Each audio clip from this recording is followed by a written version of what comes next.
Hello everyone, welcome to Last Academy. இந்த வீடியோல நம்ம 10th standard maths example 1.20 தான் பார்க்க போறோம். பார்க்கலாமா? இங்க என்ன கொடுத்திருக்காங்க? Represent the function f of x is equal to root of 2x square minus 5x plus 3 as a composition of two functions. ஒரு ஃபங்க்ஷன் கொடுத்துட்டு நம்மகிட்ட ரெண்டு ஃபங்க்ஷன் கேட்குறாங்க. ஸோ இது எப்படி பிரியும்னு பார்த்தீங்கன்னா, ஒன்று அவுட்டர் ஃபங்க்ஷன், இன்னொன்று இன்னர் ஃபங்க்ஷன் அப்படின்னு பிரியும். ஓகேங்களா? இப்போ இங்க கொடுத்துருக்கிறதுல அவுட்டர் ஃபங்க்ஷன் எது? மேலே இப்போ அவுட்டர் ஃபங்க்ஷன் அப்படின்னா இந்த ரூட் தான் அவுட்டர் ஃபங்க்ஷன், வெளியில இருக்க ஒரு அவுட்டர் ஃபங்க்ஷன். இன்னர் ஃபங்க்ஷன்னா எது?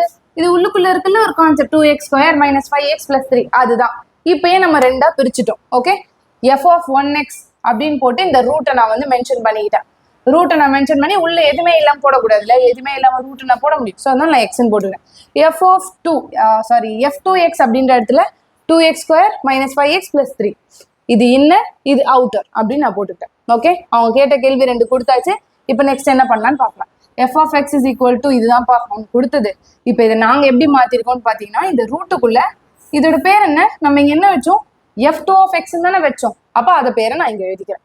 நெக்ஸ்ட் இந்த ரூட்டுக்கும் நாங்கள் ஒரு பேர் வச்சோம்ல, அதுதான் f1, பிராக்கெட்ல நான் f2 of xன்னு எழுதிக்கிறேன். இப்போ இந்த பிராக்கெட்டை நம்ம எடுத்தோம்னா என்ன பண்ணுவோம், f1 f2 x அப்படின்னு எழுதிப்போம். ஃபர்ஸ்ட் ரெண்டு ஃபங்க்ஷனாக பிரித்து பேர் வைக்கிறேன். நெக்ஸ்ட் அவங்க கொடுத்துருக்கிறதுக்கு ஏற்ற மாதிரி நான் அதை அரேஞ்ச் பண்ணி எழுதுறேன். அவ்வளோதான். தேங்க்யூ.